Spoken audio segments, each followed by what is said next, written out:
yoon bi yàgg nañu tegu ci yoon boobu nga xamante ne moo ñeel gën a nasaxal démocratie Sénégal ndax lii nga xam ne moo dal Walfadjri nekk na loo xamante ne ñëpp mettitlu nañ ko yàgg nañu ko mettitlu sax tàmbaliwul tey ndax bi ñuy tàmbalee di dagg seenub signal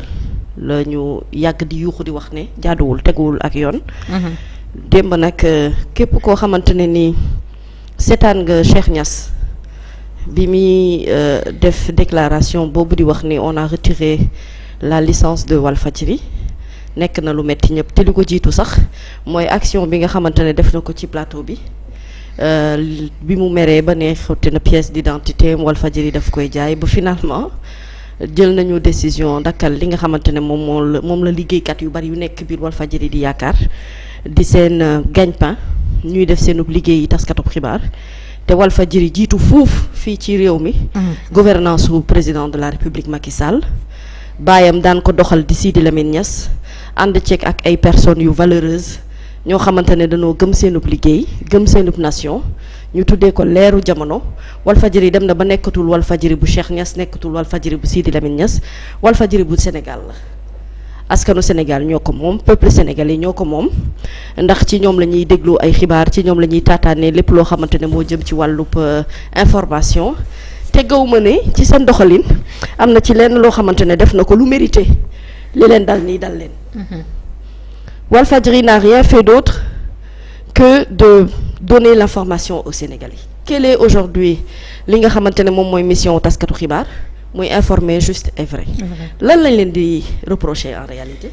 le fait que ñu wane li nga xamante ne moo xew ci réew mi loolu lañ leen di reprocher wala le fait que ñu teg plateau di waxtaan ci li nga xamante ne moom mooy jafe-jafe askan wi ak li ñuy jànkonteel ci réew mi est-ce que loolu lañ leen di reprocher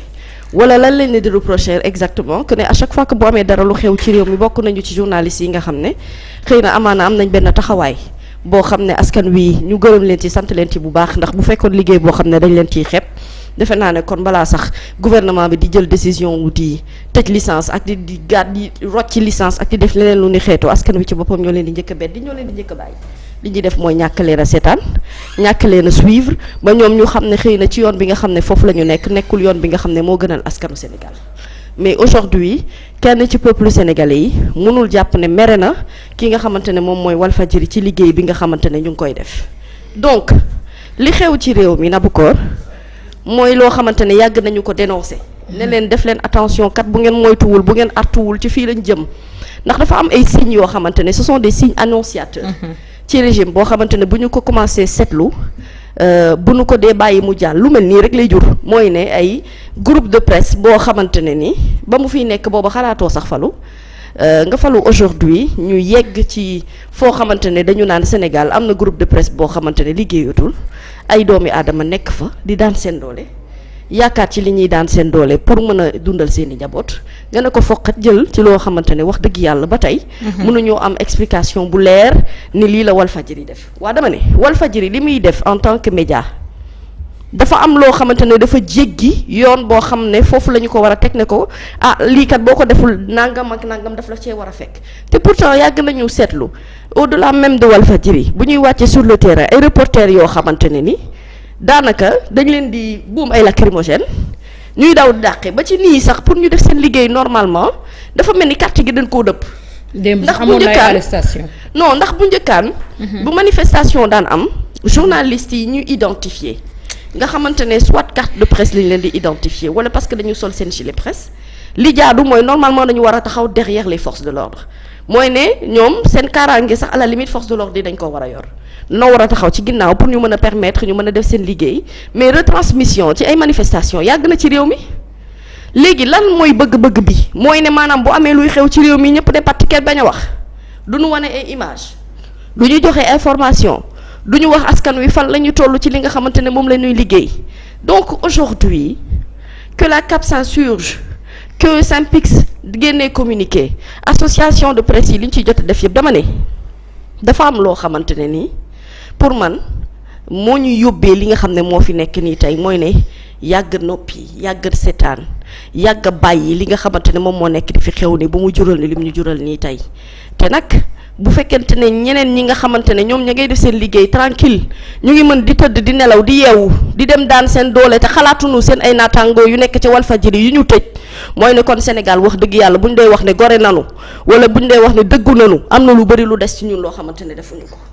Aujourd'hui c'est la responsabilité de tout un chacun, c'est la responsabilité de tout journaliste. Je ne pense pas que boo xoolee kanamu Nabou Cor tey di nga ci gis mbégte gaw ma ne boo xoolee sama kanam di nga ci gis mbégte wala nga xool kanamu beneen journaliste boo xam ne dëggu na ci réew mi di nga ci gis mbégte ci li nga xamante ne mooy dal doomu aadama. À chacun son tour chez le coiffeur.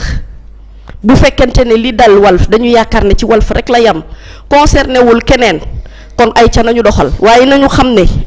li daloon politique yi ba leen ko waa ji doon wax te boobu yegsee guñu ci woon commencé na dal presse bi te bi ñenn ci presse bi bañ ko commencé booleeg tàmbalewul tey mu ngi tàmbali ci arrestation journalistes yi nga xamante ne dund nañ ko ci atum 2023 tàmbali ci coupure de signal yi nga xam ne dal na ay maison de presse fii ci kër gi des médias njëkkee ko waaye Walf moom dafa mel ni rek mooy ñaaw yaay.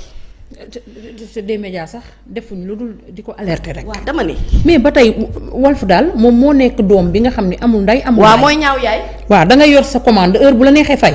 Walfadjri daal mooy groupe kon c'est-à-dire que groupe yi dérange la en vérité c'est un groupe qui dérange mais il dérange en quoi? En informant, en disant la vérité. C'est triste et dommage ce qui se passe au Sénégal. li nekk di xew ci réew mi ñu ngi koy seetaan ñu ngi koy noppee jural nañu lii te lim ñuy jural ci kanam ñun xamaguñu ko. ndax nag taskatum xibaar bu demee ba mënatul liggéey war nañu taxaw ñu xoolaat suñu bopp bu baax pourtant fii lañ toog de doon dénoncer naan journalistes yi gën leen booloo gën leen xam seen taxawaay prenez votre entière responsabilité par rapport ak li nekk di xew ndax presse lu tax ñu attribué ko quatrième pouvoir c'est parce que dafa am rôle bu mu war a jouer ci am réew bu nu demee ba nag quatrième pouvoir boobu dañoo dégradé ba ñun amatuñu sax pouvoir bu dee jàpp ngeen ne li ngeen dese as tuut ak li ngeen di def ci liggéey loolu mooy seen pouvoir mooy ne am na lu bari lu ngeen xamul ci maanaam fonctionnement wu réew mu normal ni mu war di doxee léegi yéen vous les autres journalistes là qui étaient silencieux par rapport ak li nekk di xew yéen bu ñu leen nee waxal lan ngeen di wax bu ngeen toogee di seetaan groupe boo xam ne seeni naataangoo ñoo fa nekk ñu ne ko kàpp tëj mu mujjee fan te pourtant yàgg naa tàmbali ndax biir Walfadjri am na ñu bëri ñoo xamante ne dugg nañ fa kaso ba génn ñenn ñu nekk toujours sous la menace d'un emprisonnement ku ci mel ni Pape Sané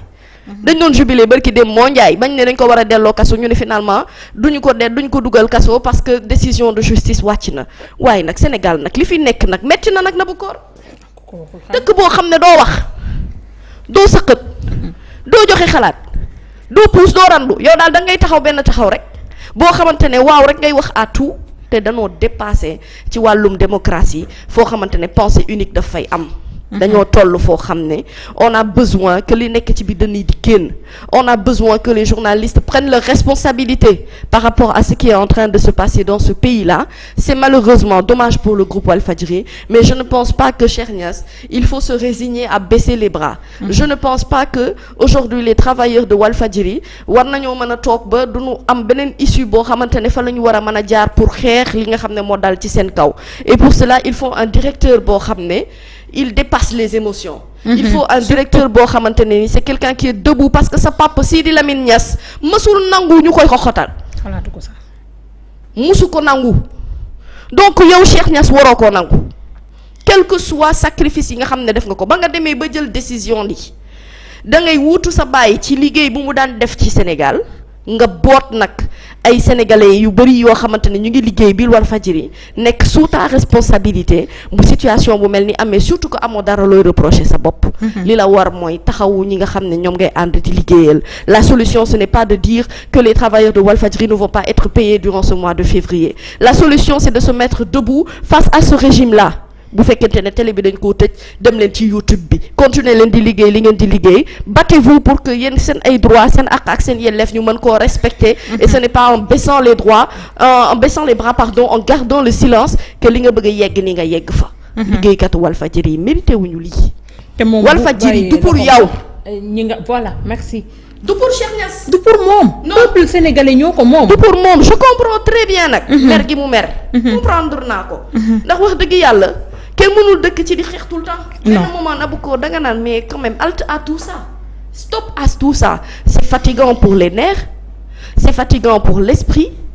et c'est fatigant même pour énergie bi nga xam ne moom ngay joxe tout le temps pour que groupe boobu di exister mais à chaque fois que Walfadjri a fait appel au peuple le peuple a été là kon nag am na loo xamante ne xeex moo koy dindi am na loo xamante ne ni taxaw jàkkaarloog ñii nga xamante ne ñoo coupé seen signal loolu mooy combat bi ñu war a def ànd ci nag ak tous les journalistes qui sont prêts pour aujourd'hui défendre la vérité. ñu war a mën a génn ci système bi ñu nekk nii c'est un système extrêmement dangereux dal na Walfadjri tey mais à qui le tour demain on ne le sait pas. jërëjëf Adjaratou gis nañ Synpics ak ñi nga xamante ne ñooy CAP daal di indigné wu ci li nga xamante ne moo xew ñoom ñëpp def nañ ay communiqué mais Adjaratou la responsabilité de la presse ci li nga xamante ne moo xew ci Walfadjri parce que on ne va pas dire qu'on n'a pas alerté à maintes reprises alerté nañu fii di wax ni presse bi dañoo bàyyi seen loxo ndax même bu ñu jàppee benn journaliste sax xeex bi benn ñaar wala ñetti nit wala ñaar ci ay médias ñooy porter le combat ñeneen ñi ci des baisser les bras comme si pour dire kenn laalaguma amul problème finalement fi ñu jëm dafa mel ni dinañ dem ba def sa liggéey convenablement sax dootoo ko mënati responsabilité presse bi ci li xew actuellement. mais là tu sais keroog bi ma déggee après le discours du chef de l'État ma première réaction a été que nous sommes tous responsables par rapport ak situation bi nga xam ne moo am ci réew mi. mais la presse a une très grande responsabilité. Nabukor yàgg na nu fàttali ne ci atum 2012. avant président de la République Macky Sall di jël réew mi taxawaayu journalistes yi du woon lii. Qu'est-ce qui s'est passé? C'est qu'aujourd'hui Abdoulaye Wade a permis à beaucoup de groupes de presse de s'émanciper. En ouvrant même la création de plusieurs maisons de presse. mais ñooñu dafa am ñu fi fekk c'est ce qu'on appelle les maisons mères. yoo xamante ne depuis très longtemps ñoom ñoo fi nekk di wéyal liggéey bi ñenn ñi sax bu ñu demee bay tànn profession au journalisme xëy na parce que gis nañu ci petit écran bi wala dégg nañu ci rajo yi ay voix yoo xamante ne dinañu identifier wu ak seen bopp. wala ay visages yoo xamante ne ñu ngi identifier wu ak seen bopp par rapport ak traitement yi nga xamante ne ñu ngi koy def ci wàllum xibaar ak wàllum information. man ma question est-ce que li ñuy def nii actuellement est-ce que c'est ça du journalisme est-ce que ñun li ñuy jàpp ne moom la ñuy liggéey nii pour ñun loolu lii mooy liggéeyu taskatu xibaar ndax jaratul au sein des formations dans les établissements même ñu jàngal journalisme yi ce qu'est ñu jàngal journaliste yi ce qu'est un engagement. Un journaliste qui n'est pas engagé n'est pas un journaliste. Quand on dit engagé, on ne dit pas engagé en politique, on dit engagé dans la vérité, dans la quête et dans la recherche d'information. mënuma comprendre ni xaw ma ndax seetlu ngeen li may wax bu baax. c'est-à-dire quand il y a des manifestations, quand il y a eu des manifestations pour Pape Alé et quand il y a eu aujourd'hui ay ndaje yoo xam ne CAP daf ko organiser mais biir maison de la presse li nga fay seen ci ay acteurs politiques ñu jël kaddu moo ëpp dayoo téeméeri junni yoon ko journaliste yi suñu bopp.